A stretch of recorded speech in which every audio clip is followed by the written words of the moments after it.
that were now just file numbers in boxes waiting to be cataloged. I stepped inside, my finger hovering over the B1 button. Just a quick check of the archive entrance. Confirm it was still locked, then back upstairs to finish my shift. The button felt warm under my fingertip, almost pulsing with a heat that shouldn't be there.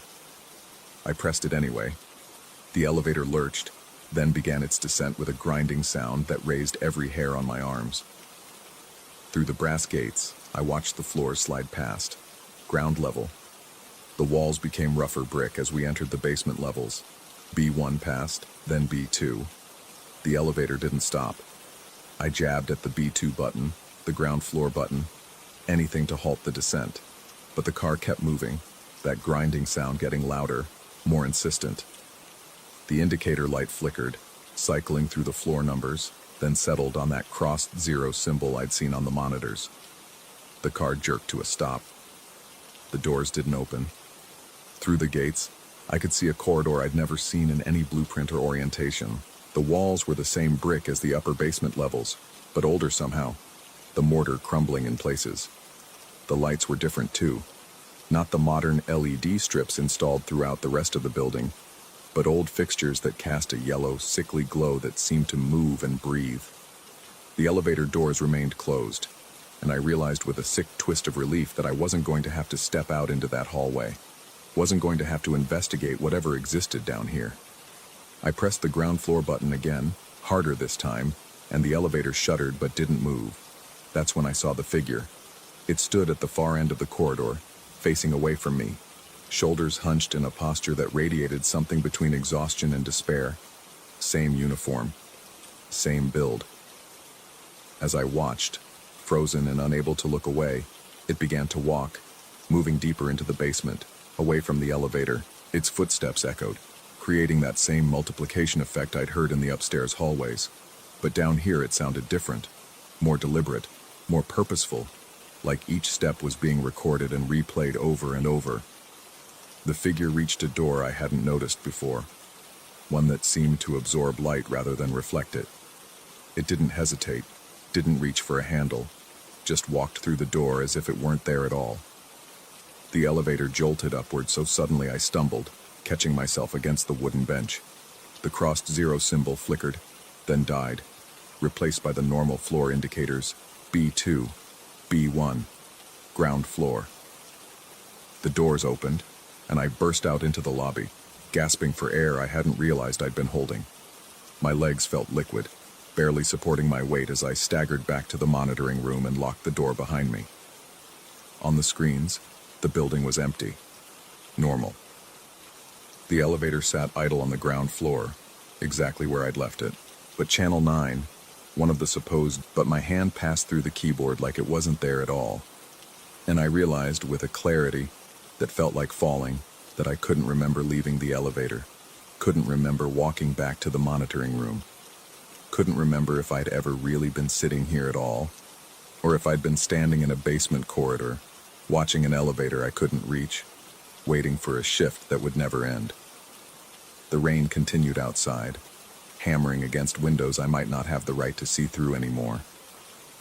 The elevator chimed somewhere in the building, beginning its circuit again, down to the basement, up to the floors above, carrying its passenger through rounds that might never end, watching monitors that showed nothing but reflections of reflections, each one a little more distant, a little less real. At 11:47 tomorrow night, someone else might sit in this chair, watching these screens, counting down the minutes until midnight.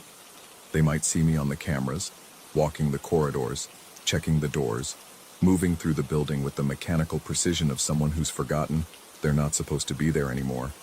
Or maybe they'll be smart. Maybe they'll follow the instructions.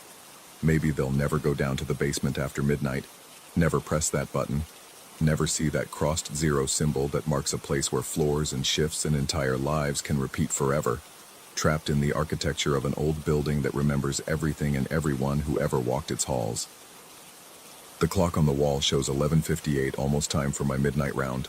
I stand, grab my flashlight from the desk and step into the hallway. The rain is starting outside, heavy drops hammering against the tall windows. The elevator is waiting. It's always waiting. And somewhere below me, in a basement that might not exist on any blueprint. Someone who looks exactly like me is watching monitors that show a monitoring room where someone else is preparing for rounds they've made 1,000 times before, each one identical to the last, each one real in its own way, each one just another layer in a building that's learned to fold itself into impossible spaces. The elevator chimes. I walk toward it, because that's what I do. That's what I've always done. That's what I'll keep doing, every night at midnight, for as long as the courthouse needs a security guard to watch over its secrets. The doors open. The interior is empty, waiting. I step inside. The doors close behind me, and I reach for the button, but my finger hovers, uncertain whether to press B1 or that crossed zero symbol that keeps appearing when I'm not looking directly at it. Down below, in some version of this basement, another me is making the same decision, reaching for the same button, trapped in the same moment of choice that might have already been decided 1,000 shifts ago. The elevator begins to move on its own. Down, always down, and the rain keeps falling outside, washing away any evidence that tonight was ever different from any other night, that this shift will ever end, that I was ever anything more than a shadow caught in the machinery of a building that catalogs everything, including the people who think they're just passing through. Story 2. The invitation came on a Tuesday, unremarkable in every way except for what it would become. My friend Diego mentioned the old industrial complex during our lunch break, his voice carrying that particular enthusiasm reserved for urban explorers and the willfully reckless. The place had been abandoned for 15 years, he said, sitting behind active train lines and a newly developed neighborhood that pretended it didn't exist. I should have said no. The air tasted different as we approached, metallic, dense with something I couldn't name. Diego led the way across the vacant lot, his flashlight cutting shallow arcs through the October darkness behind us. The residential development stood like a row of illuminated teeth, windows glowing warmly against the night. Ahead, the industrial complex rose from the earth, like something that had been deliberately forgotten, its silhouette jagged and wrong against the sky. "You ever wonder why they never tore this place down?" Diego asked, his breath forming small clouds in the cold air. I hadn't, but now the question burrowed into my thoughts. The complex was prime real estate, close enough to the city center that developers should have been salivating over it. Yet here it stood, untouched, as if some unspoken agreement had been reached to let it rot in peace. The ground beneath our feet changed texture as we walked, from packed earth to broken asphalt to something that felt almost organic in its decay. I glanced back at the houses, seeking reassurance in their ordinary domesticity. The lights in the nearest windows flickered, then went dark. I stopped, my pulse quickening. "Power outage?" I suggested, though my voice carried no conviction. Diego didn't turn around. "They've been having issues with the grid out here, keeps happening." But as I watched, the lights returned, except they seemed to have rearranged themselves somehow, as if the houses had shuffled positions while I wasn't looking. I told myself it was a trick of perspective, the angle of our approach distorting what I saw. I told myself many things that night. Very few of them were true. The main entrance to the complex had been chained shut, but Diego knew another way. A service door on the eastern side that hung perpetually ajar, held open by years of rust and neglect. The metal groaned as we pushed through, a sound that seemed to travel farther than it should have, echoing through chambers we couldn't see. Inside, the darkness had weight.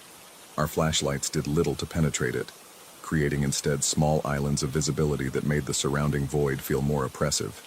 The air was thick with dust and something else, a smell like old copper and rain-soaked concrete. The floor was littered with debris, collapsed ceiling tiles, twisted metal brackets, fragments of machinery whose original purpose had been rendered mysterious by decay. Diego moved with confidence, his beam sweeping across graffitied walls and empty doorways. I followed, trying to match his casual stride, trying not to think about how the entrance had felt behind us as we passed through, like crossing a threshold from which there might be no easy return. "This used to be a packaging facility," Diego said, his voice bouncing oddly in the cavernous space. They made industrial containers, shipping equipment, closed down after some kind of accident. Nobody talks about it much. I wanted to ask what kind of accident, but something about the way he'd said it, that careful vagueness, made me think he didn't actually know, or didn't want to. We entered what must have once been the main production floor, a vast cathedral of rust and shadow. Overhead, the ceiling was barely visible, lost in darkness despite our lights. Massive support pillars rose at regular intervals, their surfaces mottled with corrosion and strange staining that looked almost deliberate, almost like patterns. That's when I heard it. A metallic sound, sharp and clear, coming from somewhere deep in the building. Not the settling creak of old architecture, but something purposeful, like steel sliding against steel, or chains being drawn across concrete. "You hear that?" I whispered, though I don't know why I lowered my voice.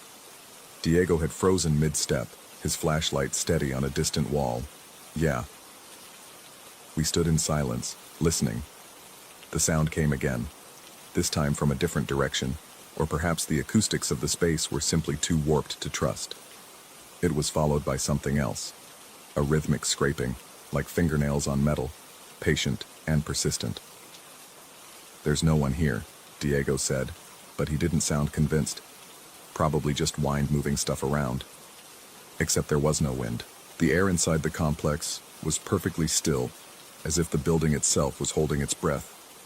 We pressed on, though some instinct was already screaming at me to turn back. The production floor gave way to a series of smaller rooms, offices perhaps, or storage areas. Here the decay was more intimate, more personal papers still sat on desks, their contents long since faded to illegibility. A coffee mug rested on a filing cabinet, its interior stained black. A jacket hung from a hook, its fabric so deteriorated it seemed to be dissolving into the air. And then I saw the marks. They covered the walls of one narrow corridor, concentrated around a sealed doorway. Handprints, smeared and overlapping, as if someone had pressed their palms against the surface repeatedly, desperately. But it wasn't the quantity that made my skin crawl. It was their freshness. The marks looked recent, the moisture still dark against the pale paint, glistening slightly in our flashlight beams. "Diego," I said, my mouth suddenly dry. He'd seen them too. His light traced the patterns, moving up and down, revealing more details I wished I hadn't noticed. The handprints weren't just pressed against the wall. They were clawing, fingers splayed and desperate. And lower down, near the floor, were scratches, deep gouges in the concrete, arranged in sets of 5, dragging toward the sealed door as if something had been trying to escape, or trying to get in. "These are old," Diego said, but his voice shook. "Has to be. Some kind of staining, or..." I touched one of the handprints. My finger came away damp. The scraping sound returned, louder now, unmistakably close. It came from behind the sealed door, regular and rhythmic, like something methodically working its way through metal. We stumbled backward, our lights dancing wildly across the corridor walls, revealing more handprints, more scratches, spreading like an infection across every surface. "We should go," I said. Diego nodded, already turning. Yeah, we should definitely go." But the building had different ideas. The corridor that should have led us back to the production floor instead opened into a space I didn't recognize. The walls were closer together, the ceiling lower, pressing down with claustrophobic intensity. Our footsteps echoed wrong, each impact seeming to arrive a fraction of a second out of sync with the actual step. "This isn't right," I said, fighting to keep my voice steady. "We didn't come through here." Diego swept his light across the walls, searching for landmarks, for any familiar detail. Must have taken a wrong turn. It's easy to get turned around in places like this. But we hadn't turned. I was certain of it. We'd retraced our steps exactly, following our own footprints in the dust. Yet here we were, in a space that shouldn't exist, walking through geometry that refused to make sense. The metallic sounds were everywhere now, surrounding us, coming from above and below and inside the walls. I could feel vibrations through the floor, rhythmic and purposeful, like the building itself had developed a heartbeat. And beneath it all, barely audible, was something else. A sound that might have been breathing, or wind through broken pipes, or voices speaking in frequencies just below comprehension. We walked faster, then jogged, then ran, our flashlights creating stuttering motion picture images of endless corridors and identical rooms. Doorways appeared and disappeared, opening onto spaces that couldn't possibly fit within the building's exterior dimensions. The handprints were everywhere now, covering every surface, fresh and glistening, arranged in patterns that suggested intention, intelligence, purpose. I glanced at Diego, and in the wild swing of light I saw his face, pale, sweat-beaded, eyes too wide. But there was something else, something I couldn't quite name, a distance in his expression, as if he were looking at something I couldn't see, listening to something I couldn't hear. "Diego," I said, grabbing his arm. "Diego, look at me." He did, and for a moment his eyes focused, seeing me again. But in that moment I saw something flicker across his face. Recognition, perhaps, or realization, like he'd remembered something he'd been trying to forget. "I've been here before," he whispered. The words hung between us, heavy with implications I didn't want to examine. Before I could respond, we rounded a corner and found ourselves facing the service door, the same rusted entrance we'd used to enter the building. Relief flooded through me, so intense it was almost painful. "Thank God," I breathed, moving toward the exit. But Diego didn't follow. He stood motionless, his flashlight pointed at the door, his face slack with an emotion I couldn't identify. Fear, maybe, or something worse. "What's wrong?" I asked, though I already felt the wrongness settling over me like a physical weight. "Look at it," he said softly. I looked. The door was the same. Same rust, same angle of opening, same darkness beyond exactly the same. Too exactly. Every detail was identical to how it had been when we entered, down to the specific pattern of corrosion on the hinges, the precise angle of the gap. "So," I said, desperate to leave, to be anywhere but here. "Look at it," Diego repeated, his voice hollow. And then I understood. The door was identical because it was the same moment, the same slice of time, preserved and repeating.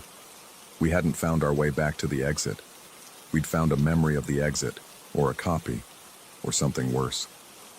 I pushed through anyway, unable to stop myself, needing to feel open air and see the sky. The door swung outward with that same groaning sound, and I stumbled through, expecting to see the vacant lot and the residential development and the normal world waiting patiently for our return. The darkness was absolute. No stars, no moon, no lights from the houses that should have been visible in the distance. Just void, extending in all directions, so complete it seemed to swallow our flashlight beams before they could travel more than a few feet. The ground beneath my feet felt the same, packed earth and broken asphalt. But when I looked down, I couldn't see it, couldn't see anything below my knees. "Where?" I started, but the darkness seemed to absorb my words, flattening them, rendering them meaningless. Diego emerged beside me, his flashlight adding nothing to the void. We stood together at the threshold, neither in nor out, suspended in a space that refused to be either building or world. "The city," I said, turning in a slow circle, searching for any hint of light, any sign of civilization. "Where's the city?" It should have been visible from here, a vast glow on the horizon, light pollution painting the sky orange and gray. We were only 3 miles from downtown, close enough that you could never truly escape its presence. But the horizon was gone. There was no up or down, no distance or depth, just darkness and the two of us and the doorway behind us, leading back into a building that had somehow become the only solid thing in existence. I pulled out my phone, desperate for its familiar glow, for the reassurance of its connection to the outside world. The screen lit up, casting harsh blue light across my hands, my arms, the ground at my feet. No signal, no GPS. The time displayed was wrong, flickering between different hours, different dates, as if the device couldn't decide when we need to go back in, Diego said. His voice was steady now, resigned. Find another way out. Back in? The suggestion felt insane, suicidal. The building was the problem, the source of whatever was happening. Going back inside was like walking into a predator's mouth. But what choice did we have? Stand here in the void until we simply ceased to exist? I looked at Diego, trying to read his expression in the dim light, trying to understand how he could be so calm. And that's when I noticed his hands. They were covered in marks. Dark smudges across his palms, his fingers, as if he'd been touching something wet and staining. The same marks I'd seen on the walls. Fresh marks. Diego, I said slowly, when did you touch the handprints? He looked down at his hands, his expression distant, almost dreamy. I didn't. But the marks were there, unmistakable. And as I stared, I realized they were spreading, creeping up his wrists, darkening, multiplying. He didn't seem to notice, or didn't care. How many times have you been here? I asked, my voice barely above a whisper. He didn't answer immediately. Instead, he turned back toward the doorway, his flashlight illuminating the threshold. And in that light, I saw what I hadn't noticed before. More handprints on the doorframe, on the walls just inside. Some old and faded, some fresh, and some that looked exactly like the marks on Diego's hands. I don't know, he said finally. I can't remember, but I think... He paused, his throat working. I think I've always been here. Or maybe I never left. Maybe none of us do. I don't know how long we stood there. Time had become unreliable, stretching and compressing, minutes feeling like hours and hours passing in seconds. Eventually, without discussion, we moved back through the doorway, re-entering the building because it was the only direction that seemed to exist. The interior had changed again. Or perhaps it had always been this way, and my memory was the thing that had changed. The corridors were narrower now, the ceiling so low I had to duck my head. The walls were closer, pressing in, and they were covered, every inch, every surface, with handprints and scratches and marks I didn't have names for. We walked in silence, following a path that seemed to choose itself. The metallic sounds had stopped, replaced by something worse. A profound quiet that felt like anticipation, like the building was waiting for something to happen, or waiting for us to understand something we'd been refusing to see. Diego walked ahead of me, his movements increasingly mechanical, as if he were following a script written long ago. The marks on his hands had spread to his forearms now, creeping up toward his elbows, dark and glistening. He didn't seem to notice, or if he did, he didn't care. Do you remember inviting me here?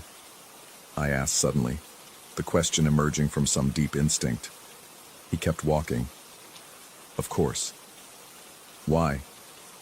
Because you needed to come. The answer made no sense, but also made perfect sense. I tried to remember our lunch conversation, the moment he'd suggested this trip, but the memory was slippery, refusing to solidify. Had he really invited me? Or had I suggested it? Or had neither of us said anything at all, but simply understood that this was where we needed to be? We emerged into another vast space, perhaps the same production floor, perhaps something else entirely. My flashlight beam swept across the darkness, catching glimpses of pillars, machinery, shadows that moved when they shouldn't. And in the center of the space, barely visible, was something that might have been a figure, or might have been nothing at all, standing perfectly still, waiting. Diego walked toward it. Don't, I said, my voice cracking. Diego, don't. But he kept walking, his footsteps echoing, each impact seeming to resonate in my chest. The marks had reached his shoulders now, spreading across his neck, beginning to creep up toward his face. And as I watched, I understood that they weren't stains at all. They were transformations, integrations, the building slowly claiming him, making him part of its structure, its history, its endless present. I should have run. Should have turned and fled and found another exit. Any exit. even if it meant stepping back into that absolute void. But I couldn't move. My feet were rooted to the spot, and when I looked down, I saw why. My own hands were marked. The same dark smudges, the same spreading stains. How long had they been there?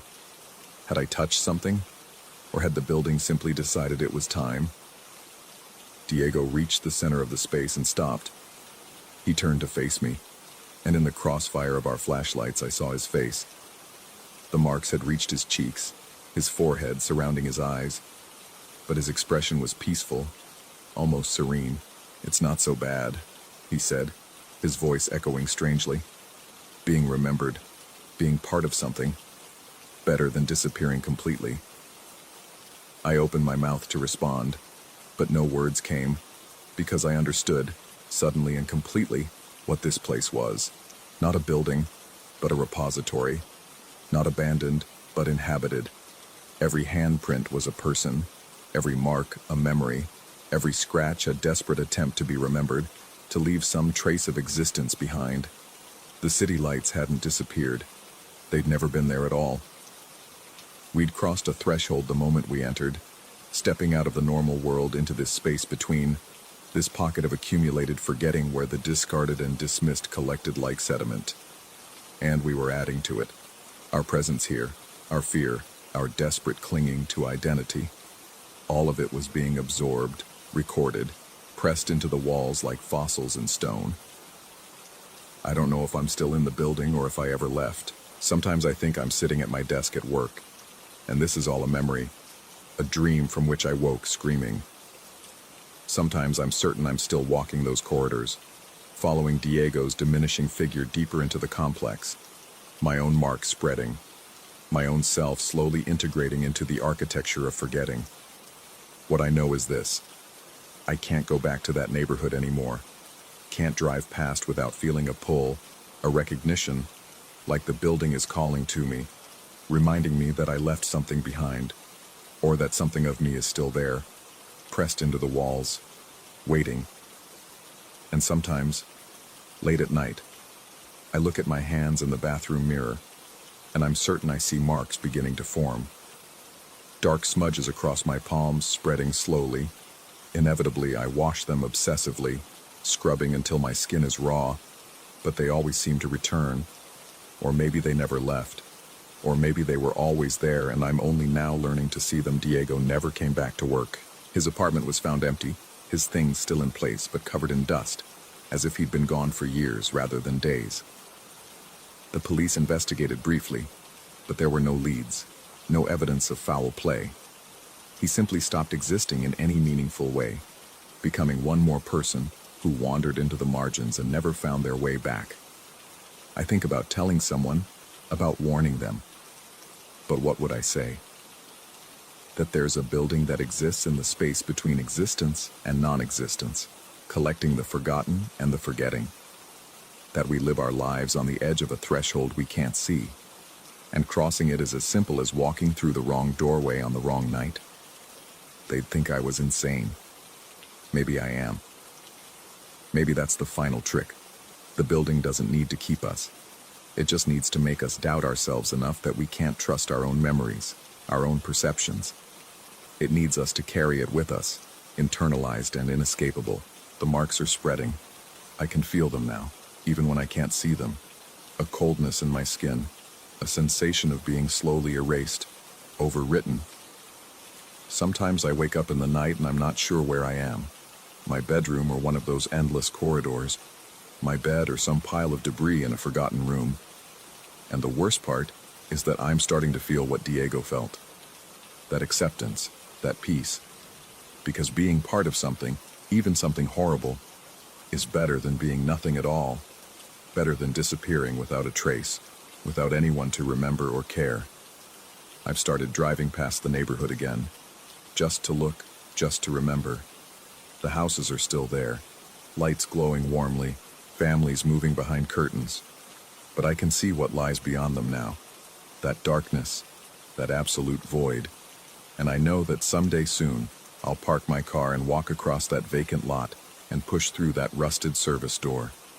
Not because I have to, but because part of me is still there, has always been there, will always be there, pressed into the walls, waiting to be completed, waiting to finally understand what I couldn't understand that night, what threshold we'd actually crossed, and whether we'd crossed it entering the building, or leaving it, or if maybe we'd never been outside it at all.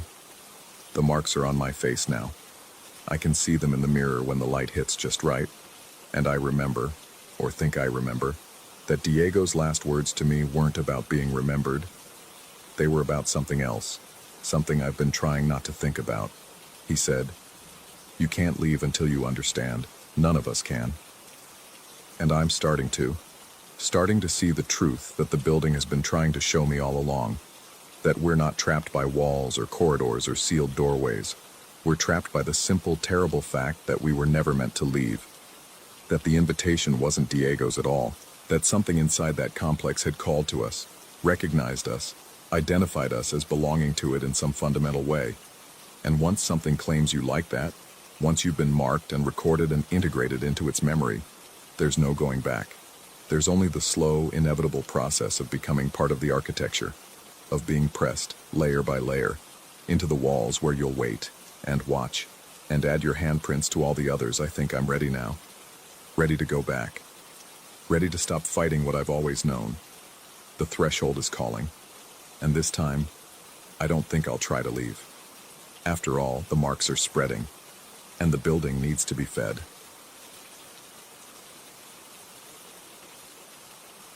Story 3. The amber glow of the gas station sign felt like the last piece of civilization I'd see for hours. I'd been hauling freight across state lines for 15 years, and I knew every major route like the back of my hand. Every truck stop, every diner, every stretch of cracked asphalt where the road seemed to breathe with the heat. But tonight was different. Tonight, I was tired in a way that went deeper than muscle and bone. The other driver had approached me while I was filling up, a wiry man with sun-damaged skin and eyes that seemed to look through me rather than at me. He'd mentioned the shortcut almost casually, like he was doing me a favor. An old state highway, he said, cut through the backwoods and would save me nearly 2 hours. No traffic, no way stations, just straight road. He'd drawn a crude map on a napkin with a ballpoint pen, his fingers stained with grease and tobacco. I should have questioned why a route that good wasn't already packed with trucks. I should have noticed the way his smile didn't quite reach those distant eyes. But exhaustion makes you stupid, makes you willing to believe in shortcuts that seem too good to be true. The turnoff appeared exactly where he'd marked it, a crumbling exit ramp that looked like it hadn't been maintained in decades. The sign was so weathered I could barely make out the route number. As my rig rolled onto the road, the highway lights disappeared behind me, swallowed by the thick darkness that pressed against my windshield like something physical. The road itself was narrow, barely wide enough for 2 lanes, with weeds pushing through cracks in the pavement. Tall grass lined both sides, swaying in a wind I couldn't hear through the cab. The few streetlights that remained stood at irregular intervals, casting pools of sickly yellow light that seemed to make the shadows between them even darker. My headlights carved a tunnel through the blackness, revealing nothing but more road, more grass, more night. I glanced at the GPS mounted on my dashboard. The screen flickered, then displayed a message I'd never seen before. Route not found. I tried resetting it, but the message persisted. Fine, I'd driven without GPS before. The napkin map was simple enough, straight shot for 40 miles, then a turn that would put me back on familiar highways. The radio had been playing classic rock, the kind of steady companionship that kept you alert during long hauls. But as I pushed deeper into this forgotten stretch of road, the signal began to break up, replaced by static that rose and fell like breathing. I spun the dial, searching for something clear, but every station was the same. White noise occasionally interrupted by fragments of voices that never lasted long enough to understand. That's when I noticed the headlights in my rearview mirror. They appeared suddenly, as if they'd materialized from the darkness itself. 2 bright points of light, maintaining a constant distance behind me. I felt a small surge of relief. Another driver taking the same shortcut, proof that I wasn't the only one who knew about this route. But as the miles crawled past, something about those lights began to bother me. They never got closer, never fell back, just stayed there, perfectly positioned. Like they were tethered to my truck by an invisible chain, I eased off the accelerator, dropping my speed from 60 to 50, then 40. The lights maintained their distance. I pressed the gas, pushing up to 70. Still the same gap. It was impossible. No driver could match speed so precisely, not without actively trying. And why would anyone try? The grass on either side of the road seemed to grow taller as I drove, leaning inward as if curious about my passage. In the brief illumination of each street light, I caught glimpses of twisted fence posts and rusted signs too faded to read. The whole landscape had the feeling of something abandoned, left to rot and be forgotten. But the road itself remained smooth beneath my tires, the yellow line down the center still faintly visible. Someone had maintained this highway once. Maybe they still did. A green sign emerged from the darkness ahead. Millbrook, 47 miles. That was my destination, the small distribution center where I'd dropped this load 47 miles. I'd covered at least 20 since the turnoff. The math felt wrong, but I was too tired to work it out clearly. The caffeine from my last coffee had worn off, leaving me in that dangerous zone where your eyes want to close but your brain knows you need to stay alert. The radio static shifted, developed a rhythm. I reached to turn it off, but my hand froze halfway to the dial. Within the white noise I could hear something, not music, not a voice exactly, more like whispering, barely audible beneath the hiss and crackle. My name seemed to surface from the static, then sink back into it. I killed the power. The radio went silent, the little green light on the display winking out. But the whispering continued, so faint I couldn't be sure I was really hearing it. It seemed to come from everywhere and nowhere. From the vents, from the doors, from the darkness outside. My name, repeated over and over in a tone that could have been pleading or threatening or something else entirely. The headlights behind me remained constant, unchanging. I grabbed my CB radio, clicking it on. "Hey, driver behind me, you there?" Static answered, "This is southbound on the old state highway. Anyone copy?" More static, but different than before. Thicker, almost liquid sounding. I hung up the handset with more force than necessary. Another sign appeared. Millbrook, 52 miles. I blinked hard, certain I'd misread it in my fatigue. But no, the numbers were clear. 52 miles. 5 more than the last sign. That was wrong. That was impossible. I'd been driving forward, maintaining speed. The distance should have decreased, not increased. I checked my speedometer, steady at 60 miles per hour. The odometer continued its forward march, confirming I was covering ground. But somehow, my destination was getting farther away. My hands tightened on the steering wheel, knuckles going white. There had to be an explanation. Maybe the signs were old, put up wrong. Maybe I'd misremembered the number on the first one. Exhaustion could play tricks on your perception. I'd seen drivers go days without proper sleep, hallucinating entire scenarios that never happened.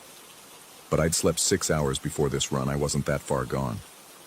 The grass on both sides of the road now reached higher than my windows, a dense wall of vegetation that turned each streetlight into an island of visibility in an ocean of darkness. The poles themselves seemed to lean at odd angles, as if the earth beneath them was slowly giving way. In the distance, I thought I saw other lights, pale and blue, drifting through the grass like marsh lights. But when I tried to focus on them, they vanished. I needed to turn around. The thought came clear and sharp through the fog of unease that had been building in my chest. This road was wrong.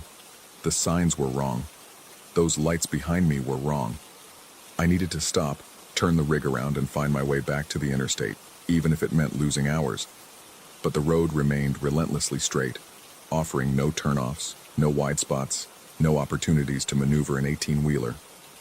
The grass pressed close on both sides, and I had the irrational fear that if I tried to pull over, my truck would simply sink into that vegetation and never be seen again. The fuel gauge hadn't moved. I'd noticed it peripherally, but only now gave it my full attention. I'd been driving for over an hour since leaving the gas station, but the needle remained precisely where it had been when I started. 3/4 full fuel gauges could stick, especially in older trucks, but mine was new, digital, reliable. Watching it, I saw the needle quiver slightly, as if uncertain where it should be, then settle back to its original position. The engine thrummed beneath me with its usual steady rhythm, a sound I'd grown so accustomed to that I barely heard it anymore. But now I listened, really listened, and heard something else beneath it. A second rhythm, slightly out of sync, like an echo that didn't quite match the original sound. It made my skin prickle with instinctive wrongness. Millbrook, 58 miles. No, I said aloud, my voice strange and small in the cab. No, that's not right. The whispering from the radio grew louder, though the radio itself remained off. My name woven through static that shouldn't exist. Syllables stretched and distorted until they barely resembled words at all. Other sounds joined it, what might have been breathing, or wind, or the rustle of grass against metal. I could feel my heart hammering against my ribs, each beat a small explosion of panic. The headlights behind me flickered. Just once, a brief interruption in their steady glow, but it sent a jolt of terror through me that was entirely disproportionate to the event. When they came back on, they seemed different somehow, harder, colder, more deliberate in their attention. I couldn't explain how headlights could seem to have intent, but these did. They weren't just following me, they were watching me. I pressed the accelerator harder, pushing the speedometer past 70, then 80. The truck shuddered with the strain, not built for this kind of speed on uncertain roads, but those lights maintained their distance with impossible precision. I slammed on the brakes, rubber screaming against asphalt, and the light stopped exactly when I did, as if we were connected by more than just road. The grass on either side swayed in a wind I still couldn't feel, moving in waves that started far ahead and rolled back toward me like something approaching. The streetlights ahead began to flicker in sequence, each one dimming and brightening as I neared it, as if my presence triggered some ancient failing electrical system, or as if something was moving through them, using the lights to track my progress. I fumbled for my phone, desperate for some connection to the world I'd left behind. No signal. The screen glowed uselessly in my hand, showing bars that fluctuated between 0 and 1, but never achieved an actual connection. I tried calling anyway, holding the phone to my ear. The sound that came through wasn't quite silence, more like an absence of sound, a void where sound should be. Then, so faint I almost missed it, someone whispered my name through the phone. I threw it onto the passenger seat, breathing hard now, tasting copper and fear. The rational part of my brain, the part that had kept me safe through 15 years of highway driving, screamed that there had to be an explanation. Gas leaks could cause hallucinations. Carbon monoxide poisoning. A stroke. Something medical. Something treatable. Something that didn't require the impossible to be real, but that wouldn't explain the signs. Wouldn't explain the fuel gauge or the headlights or the way the road seemed to stretch endlessly ahead no matter how many miles I covered. Millbrook. 64 miles. The number had grown again, and this time I watched it happen. As I passed the sign, its face seemed to ripple like water, the digits reshaping themselves into a higher number. 64 miles. My destination was receding faster than I could approach it, the road actively pushing my goal further away with each turn of my wheels. The whispering grew more insistent, no longer just my name, but phrases I couldn't quite make out, words that seemed to slide away from comprehension whenever I tried to focus on them. The voices, I realized there were multiple now, carried tones that ranged from urgent to pleading, to something that might have been amusement. They came from the radio, from the vents, from the empty air itself. I tried the CB again, desperate for any human contact. Is anyone out there? Anyone at all? I'm stuck on this road and I don't know. The words caught in my throat as a response came through, immediate and clear. My own voice, speaking from the CB speaker. Is anyone out there? Anyone at all? I'm stuck on this road and I don't know. An echo. A recording. But I was still holding the transmit button, still trying to speak, and my recorded voice continued playing. finishing sentences I hadn't yet said. Predicting my words or creating them, I couldn't tell which. The headlights behind me suddenly accelerated. Closing the distance that had remained constant for so long, I watched in the mirror as they grew larger, brighter, filling the entire frame with blinding white light.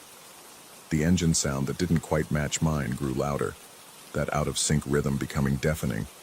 I couldn't see the vehicle itself, just the lights, impossibly bright, impossibly close.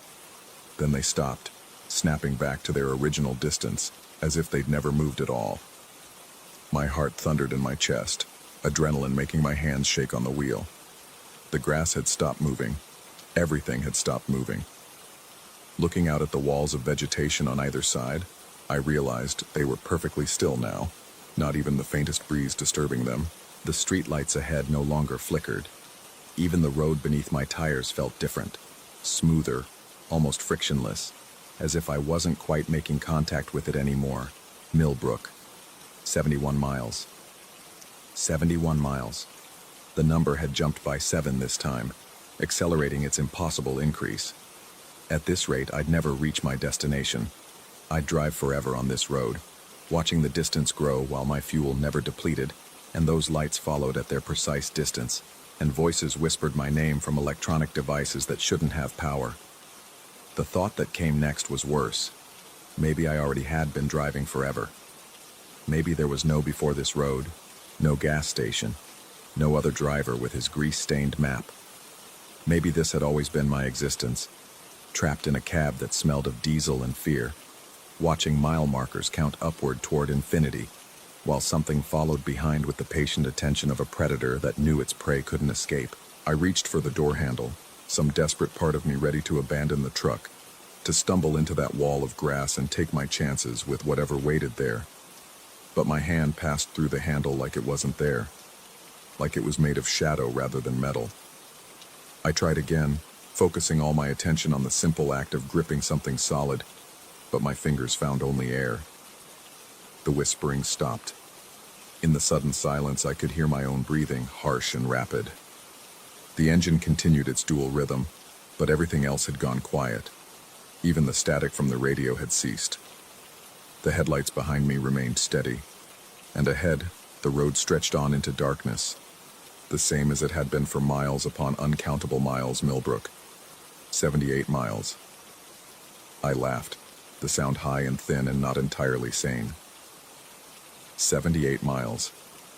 The absurdity of it broke something loose in my chest. I was on a road that couldn't exist, being followed by lights without a vehicle, watching my destination recede toward infinity while voices that might have been in my head or in the radio or in the very air whispered secrets I couldn't understand.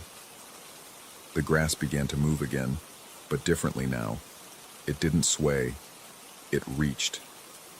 Long blades extending toward the road, toward my truck, hundreds of them stretching like fingers trying to touch something just beyond their grasp.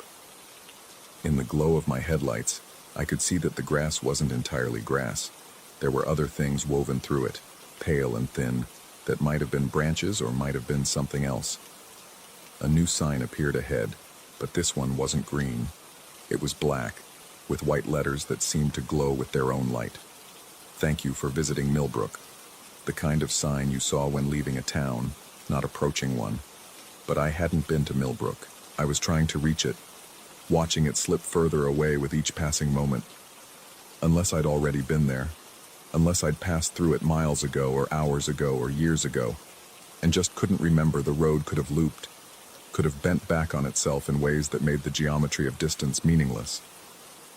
I could have been driving in circles without knowing it, passing the same markers over and over while my mind insisted I was moving forward. The headlights behind me went dark. Complete absence where their light had been, turning my rearview mirror into a rectangle of perfect blackness. The relief I expected didn't come. Instead, the loss of those lights felt worse, like losing the one constant in this nightmare. At least when I could see them, I knew where they were. Now whatever had been following me could be anywhere. The engine sound that didn't match mine continued, growing louder. It came from behind, from ahead, from beneath my own truck. The vibration of it moved through the steering wheel, through the seat, through my bones. I could feel it in my teeth, in my skull, that out-of-sync rhythm building towards something I couldn't name but knew I didn't want to witness. My hands moved on the steering wheel without my conscious direction, turning it gently left, then right, then left again. The truck responded, weaving slightly on the road, but the view through the windshield never changed. Grass, road, darkness, streetlights. The same elements arranged in an eternal pattern that my brain kept insisting should vary, but never did. Millbrook, 85 miles. The number no longer surprised me. It could have been 95 or 905. The specific value had ceased to matter. What mattered was the relentless increase, the confirmation that whatever rules governed this road, they weren't the ones I'd spent my life learning to navigate. I thought about the wiry man at the gas station, his distant eyes and too wide smile. Had he known? Was he even real, or just another part of this place, luring in drivers who were foolish enough or tired enough to believe in shortcuts? Maybe he was sitting in the cab of his own truck somewhere on another stretch of this road, watching his own signs count upward, while other lights followed at impossible distances. Or maybe he'd escaped. Maybe there was an end to this, a trick I hadn't discovered, a turn I'd missed in my growing panic. But I'd been watching for turnoffs since the signs started counting backward. There'd been nothing, no exits, no intersections, no breaks in the grass walls that pressed close on either side. The whispering returned, but changed. No longer saying my name, it now spoke in rhythms that matched the dual engine sound, creating a kind of poetry that bypassed language entirely. I felt the meaning of it in my chest, in the hollow space behind my ribs where fear and understanding lived together. It spoke of roads that went nowhere, of destinations that existed only as concepts, of the space between departure and arrival stretched into infinity. The streetlights began to go out one by one, darkness swallowing them from ahead and working backward toward my position. I watched them die in sequence, each light guttering and fading until only the beam from my own headlights illuminated the road. Then that began to dim as well, slowly, inexorably, narrowing the tunnel of visibility until I could see only a few yards ahead. The grass on both sides had grown higher than the cab now, towering over me, blocking out even the suggestion of sky. I was driving through a corridor of vegetation with walls so close I felt I could reach out and touch them, if my hands could still interact with physical things. The air in the cab grew thick and heavy, harder to breathe, tasting of earth and decay and something else. Something sharp and metallic that made my tongue feel numb. Millbrook. 92 miles. I wasn't afraid anymore. The fear had burned through me and left something else in its place. A kind of hollow acceptance. An understanding that whatever was happening had already happened. Past tense, present tense, future tense. They blurred together on this road where distance and direction had lost their meaning. My eyes grew heavy. Not from exhaustion now, but from something deeper. The kind of tiredness that came from accepting the inevitable, from understanding that fighting accomplished nothing. The steering wheel felt distant in my hands, the pedals uncertain beneath my feet. I could still see the road ahead, dim and fading, but it no longer seemed important whether I followed it or not. The engine sound, both sounds, the real and the echo, began to fade as well, dropping in volume until I could barely hear them at all. In their place, I heard other sounds, distant traffic, a radio playing familiar songs, the comfortable rumble of tires on well-maintained interstate, the sounds of the world I'd left behind, or thought I'd left behind, or might never have left at all. Millbrook, 100 miles.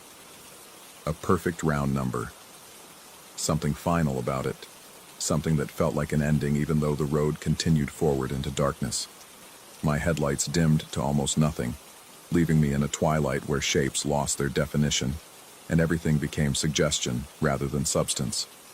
I thought I saw other vehicles in the darkness alongside the road, trucks like mine, sitting silent in the grass with their lights off and cabs empty. Dozens of them, maybe hundreds, lined up like tombstones marking the progress of drivers who'd taken the shortcut before me. But when I tried to look directly at them, they faded into the vegetation, indistinguishable from shadow.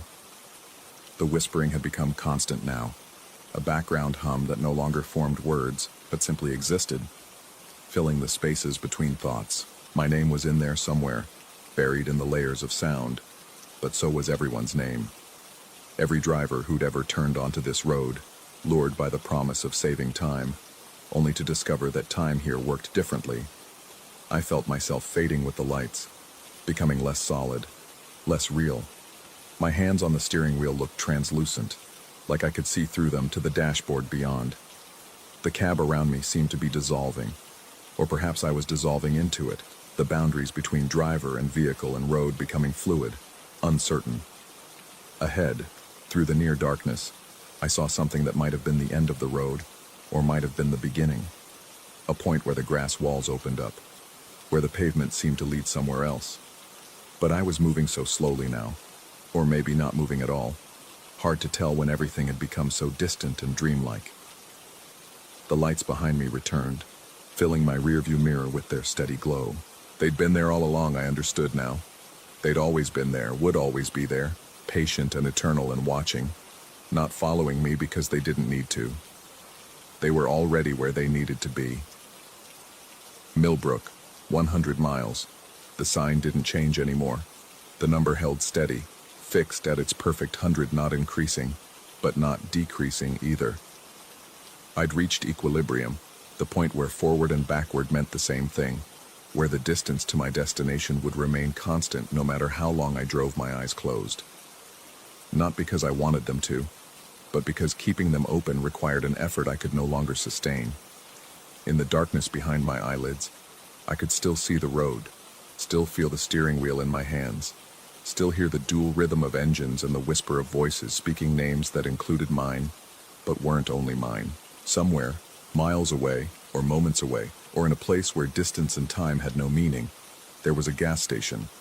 A wiry man with distant eyes stood at a pump, waiting for the next driver to arrive.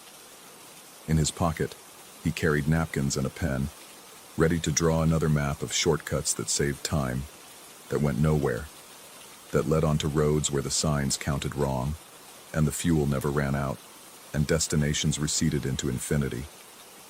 I'd been that driver once. I might be that driver again. Or maybe I'd always been that driver, caught in a loop that had no beginning and no end, just an eternal middle where trucks rolled forward and lights followed behind and the grass reached towards something it could never quite touch. The road stretched ahead into darkness, and I drove on, because that's what drivers do. We drive, mile after mile, sign after sign, toward destinations we may never reach, on highways that may have no end, and behind us, always behind us, lights follow at precise distances, patient and constant and watching, waiting for the moment when we finally understand that there is no arrival, no departure, only the endless act of traveling through a darkness that looks like road. Story 4. The rental agreement came with exactly one rule, handwritten on a torn piece of notebook paper and taped to the refrigerator door. After 11 p.m., don't look out the kitchen window. I found it amusing at first, the kind of quirky local superstition you'd expect from a place this remote. The cabin sat 3 miles down a dirt road that turned to mud when it rained, surrounded by Douglas firs so tall they blocked out half the sky. The nearest neighbor was somewhere beyond the ridge, invisible and silent. The lake spread out behind the property like a sheet of hammered pew stone, reflecting nothing but trees and the occasional hawk circling overhead. Perfect for forgetting. That's what I told myself when I signed the month-long lease, transferring money to an account belonging to someone I'd never meet. The owner had left the keys under a rock shaped like a bear's head, along with that note. No welcome basket, no instructions for the temperamental water heater, just that single warning written in careful block letters. The first 2 nights passed without incident. I spent the daylight hours hiking the trails that wound through the property, trying to exhaust myself enough to sleep without dreaming. The evenings I filled with silence, sitting on the deck with a book I couldn't concentrate on, watching the light die across the water. The cabin was small, just a main room with a kitchenette, a bedroom barely large enough for the queen bed, and a bathroom with a shower that rattled when the pressure dropped. The construction was solid, though, old-growth timber that had weathered decades of mountain winters. The floorboards didn't creak, the doors hung straight in their frames. That's why I noticed when the sounds started on the third night. I was washing dishes around 10:30, standing at the kitchen sink with my hands in soapy water when I heard the first footstep on the deck. Heavy, deliberate, the kind of weight that makes old wood groan. I froze, water dripping from my fingers, listening. Another step. Then another. Someone was walking along the perimeter of the deck, moving slowly past the living room windows toward the back of the cabin. My first thought was the owner, coming to check on the property. But it was late, and there'd been no headlights cutting through the trees, no sound of an engine. I dried my hands and walked to the front door, flipping on the porch light. The yellow glow spilled across empty planks, pine needles clustered in the corners, nothing else. The footsteps had stopped. I stood there for a full minute, feeling foolish, before turning off the light and returning to the kitchen. Probably an animal. A black bear, maybe, though they didn't usually climb onto structures. A deer would be too light. I finished the dishes, trying to convince myself, and checked my phone. No signal, as expected. The cabin had Wi-Fi, but it was spotty, dropping out for hours at a time. At 11 p.m. exactly, the lights went out. Not a flicker, not a brownout. One moment I was reading by the lamp next to the couch, and the next I was sitting in absolute darkness. The refrigerator's hum died. The digital clock on the microwave went black. I fumbled for my phone, using its screen glow to navigate to the breaker box by the front door. Every switch was in the on position. I flipped them off and on again anyway. Nothing happened. The darkness in the mountains is different from city darkness. There are no streetlights bleeding through curtains, no ambient glow from neighboring buildings. When the moon is down and the clouds are thick, you could hold your hand an inch from your face and see nothing but the void. I stood in that void, my phone battery at 47%, trying to remember if I'd seen any candles or flashlights during my initial walkthrough of the cabin. That's when I heard the scratching. It came from the outside wall of the kitchen, a slow, rhythmic sound, like nails dragging across wood. Not frantic or aggressive, but methodical, deliberate. Something was moving along the exterior, and it was taking its time. I backed away from the kitchen entrance, my heartbeat suddenly loud in my ears, and pressed myself against the wall near the bathroom. The scratching continued for maybe 30 seconds, then stopped. In the silence that followed, I heard breathing that wasn't mine. It was soft, almost subvocal, coming from somewhere in the main room. I held my breath, straining to locate it. Near the couch? By the bookshelf? The darkness made it impossible to tell. Distances collapsed. Directions became meaningless. I stood frozen, my phone clutched in my sweating hand, trying to decide if I should turn on its flashlight or preserve the battery in case I needed to call for help. Signal forgotten or not. The breathing stopped. Then, from the kitchen, I heard a single word, spoken in a voice I didn't recognize. Come. Every muscle in my body locked. The voice was low, male, but with something wrong in its cadence, like the speaker had learned English from recordings and never quite mastered the natural rhythm. It didn't sound human. It didn't sound inhuman either. It existed in some uncanny valley between the two. A voice that made my skin crawl without any rational explanation. I didn't move. I barely let myself breathe. After a minute that felt like an hour, the lights came back on. The refrigerator resumed its humming. The microwave clock blinked 12 o'clock, 12 o'clock, 12 o'clock. I was alone in the cabin, standing against the wall like I'd been caught in some schoolyard game of freeze tag. The front door was still locked. The windows were secure. There was no one in the kitchen, no one on the couch, no one anywhere. I checked every room, every closet, under the bed, behind the shower curtain empty. All of it empty. But I couldn't shake the feeling that I'd missed something, that while I was searching one room, someone was slipping quietly into the one I'd just left, always staying just out of sight, just behind my turning head. I didn't sleep that night. The next day passed in a haze of exhaustion and second-guessing. In the daylight, With the sun burning off the morning mist and birds calling from the trees, the previous night felt like a dream state, a product of stress and isolation and too many nights of poor sleep. The cabin looked benign, almost cheerful, with light streaming through the windows and dust motes drifting through the air. I made breakfast, took a long shower, and forced myself to go for a hike, leaving the door unlocked because what was the point of locking it? If someone wanted in, they'd find a way. But as evening approached, my anxiety returned. The shadows grew longer. The temperature dropped. I found myself avoiding the kitchen, eating crackers and peanut butter in the living room instead of cooking dinner. At 10:30, I stood in front of that taped note on the refrigerator, reading it again and again. The handwriting was neat, controlled, the message absurdly simple. Why the kitchen window specifically? Why 11 p.m.? What happened if you looked? Part of me wanted to rip the note down, throw open the curtains, and stare out into the night until I understood whatever joke or warning or local legend lay behind it. The rational part. The part that was tired of being afraid of nothing. But the deeper part, the animal part that still remembered what it meant to be prey, whispered that some rules exist for good reasons. At 10:57, I retreated to the bedroom and shut the door. The footsteps returned at 11:03. Heavier this time, more numerous, like multiple people walking across the deck in a slow circle around the cabin. I lay in bed with my phone clutched to my chest, staring at the ceiling, counting the steps. 7 distinct sets, maybe 8, all moving in the same direction, clockwise. They'd pass the bedroom window, continue along the back wall, round the corner to the kitchen, then complete the circuit back to the front over and over, an endless procession. The scratching started around 11:15, concentrated on the kitchen wall again.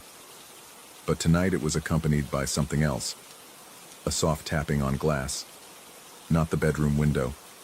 Not the living room windows. The kitchen window.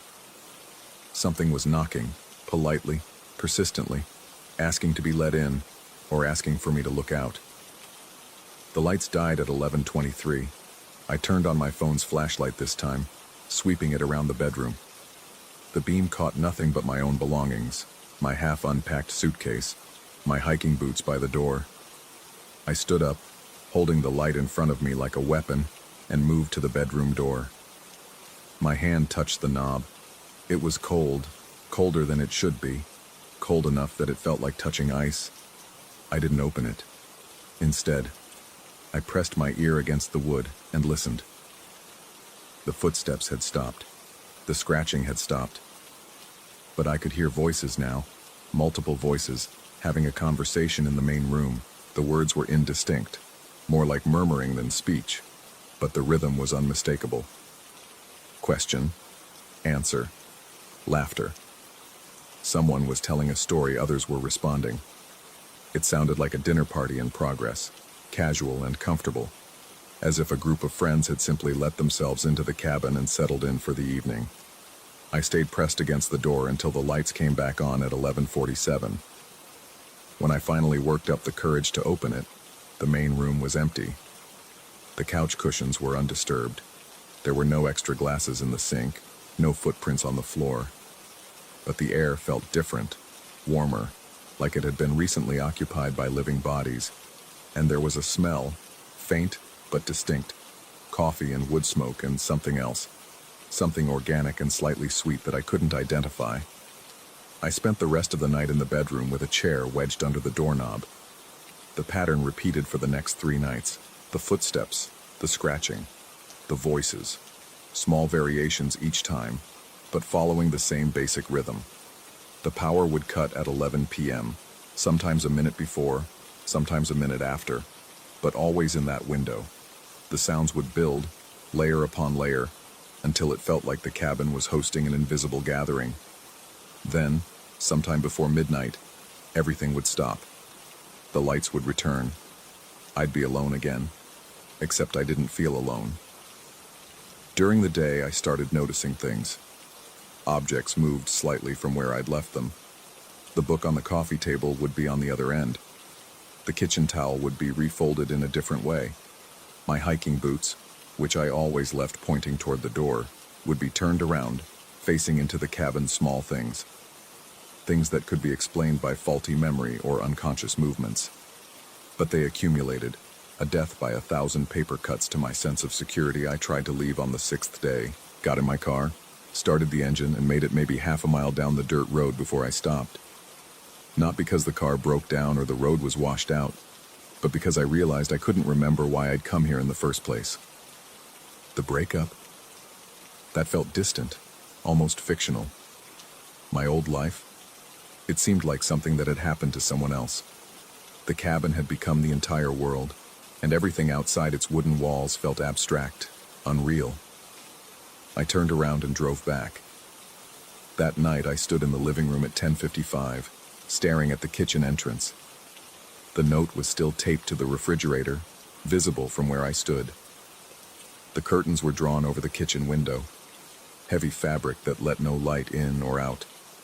5 minutes. That's all I had to wait. 5 minutes. And then the nightly performance would begin, and I'd retreat to the bedroom like I had every night before. But this time, something was different. This time, as I watched the second hand sweep around the clock face, I felt a pull, an almost physical compulsion drawing me toward the kitchen. Not the bedroom. Not the front door. The kitchen. Specifically, the window. I took a step forward, then another. My feet moved without conscious decision, carrying me across the threshold into the kitchen space. The note rustled slightly as I passed, though there was no breeze. 3 minutes until 11 p.m. I stood in front of the curtained window, my hand reaching up, fingers touching the fabric's rough texture. The rational part of my brain screamed at me to stop. Rules exist for reasons. Warnings aren't jokes. People who ignore them in horror stories die messy deaths. But I wasn't in a story, was I? I was in a rented cabin in the mountains, alone, slowly losing my grip on reality, and maybe, just maybe, looking out this window would break whatever spell had been cast, whatever game was being played with my sanity. 2 minutes. My fingers closed around the curtain's edge. That's when I noticed the reflection in the glass. The curtain wasn't fully drawn. There was a gap, maybe 2 inches wide, where the two panels didn't quite meet. Through it, I could see the dark glass, and in that glass, I could see the reflection of the kitchen behind me, the refrigerator, gleaming white, the small table with 2 chairs, the doorway leading to the main room, and standing in that doorway, barely visible in the dim light, was someone else I didn't turn around. Every instinct screamed at me to look, to confirm what I was seeing, but I remained frozen, staring at the reflection. The figure was tall, indistinct, more suggestion than solid form. It stood perfectly still, watching me watch it. 1 minute. I forced my eyes to focus on other parts of the reflected room, the stove, the countertop, the corner where I'd left my jacket hanging on a hook. And there in the corner, another figure, shorter than the first, but just as still, just as watchful. My breath came in shallow gasps. I scanned the entire reflection systematically, forcing myself to look at every visible surface. The doorway showed 3 figures now. No, 4. The corner had 2. One stood next to the refrigerator, close enough to touch if I turned around. Another was just behind me, perhaps 2 feet away, near enough that I should be able to feel its breath on my neck. The clock struck 11 p.m. The lights didn't go out. That was the first deviation from the pattern, and it terrified me more than anything that had come before. The lights stayed on, bright and harsh, and in their illumination, the reflected figures became clearer. They weren't quite people. Their proportions were wrong, limbs too long, heads tilted at angles that suggested broken necks. They didn't cast shadows. They didn't move. They simply stood there, arranged around the kitchen like guests at a viewing, all of them focused on me. I heard the footsteps again, but they were coming from inside the cabin now, walking through the main room, approaching the kitchen. Heavy, measured, deliberate. The sound of someone who had all the time in the world. My hand was still gripping the curtain, I could pull it aside. I could look out into the real darkness beyond the window, instead of at this nightmare reflection. That's what the rule said. Don't look out the window. It didn't say anything about looking at the glass itself, at the horrors reflected in its surface. But I was beginning to understand that maybe the rule wasn't about protecting me from what was outside. The footsteps reached the kitchen threshold. In the reflection, I watched another figure enter the frame, taller than the others, more solid. It moved with a fluidity they lacked, walking past the motionless watchers until it stood directly behind me. I could see its hand reaching out, hovering just above my shoulder, not quite touching. That's when I made my mistake. I turned around. The kitchen was empty. Completely, utterly empty. No figures, no shapes, no signs that anyone had been there at all. I spun in a full circle, searching every corner, checking behind the refrigerator, looking under the table. Nothing. The main room beyond was dark but vacant. The front door was still locked. Slowly, with a dread that sat in my stomach like cold stone, I turned back to the window.